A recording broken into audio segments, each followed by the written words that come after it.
Hello po. Sinama ko po si Chick-Chick sa garden. Ang cute niya. Andiyan lang siya sa box. Nag-a-attempt siya lumabas pero may tali po kasi nagwo-worried kami baka mawala. Hindi po kasi sanay ito sa labas.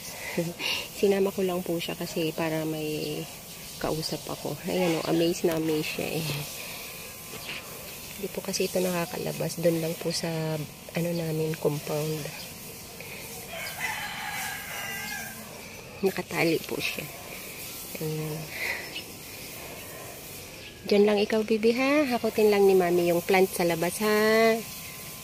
Chick-chick. Behave na. Hala, ayan na yung pusa na isa. Andito po yung, yung pinapakain kong pusa sa garden. Ayan po.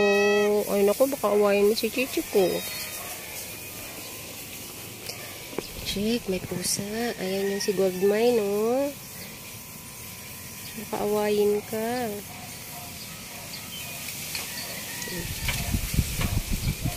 Goldmine? Saan ka? Huwag maawayin yung chichi ko, ha? Ano lang siya, relax lang siya. Si Goldmine naman parang galit. Goldmine? Huwag mo yung awayin, ha? Parang galit siya.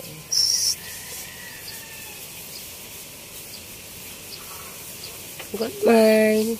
No. Hindi. Pusa ako din yan, baby. Parang ikaw din lang yan. Ha? Ngayon mo lang siya na-meet, ano? Huwag mo awayin yan, ha? Inosente yan. Behave yan. Bait-bait lang yan, ha? Ay, na dito, be, ah. Goldmine. Goldmine, no. Galit yung pusa. Diyan ka lang, baby, ha? Kapakainin natin si Goldmine. Ay, ito pala. May dala akong food kay Goldmine. Goldmine. Ano, huwag ka magalit. Papakainin ka ni mami. Ano, dun. Teka, kukuha ako ng kainin mo. Yan, narinig ko yung Chick-Chick. Saglit ba yun? Oo, ito.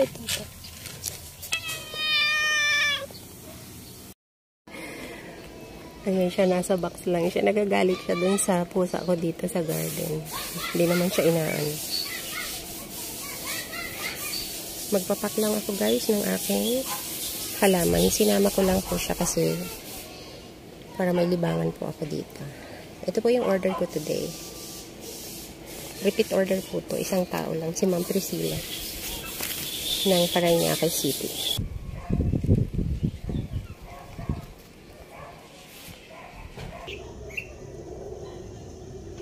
Parang kawawa. Hindi siya umaalis din sa pwesto niya. Napaka-inosente ng mukha niya. Parang kawawa. Saan ikaw dyan? Hala, lagot. Saan ikaw? Ang cute niya. Anong ginagawa mo dyan, baby, ha? Sarap dito sa labas? Ha?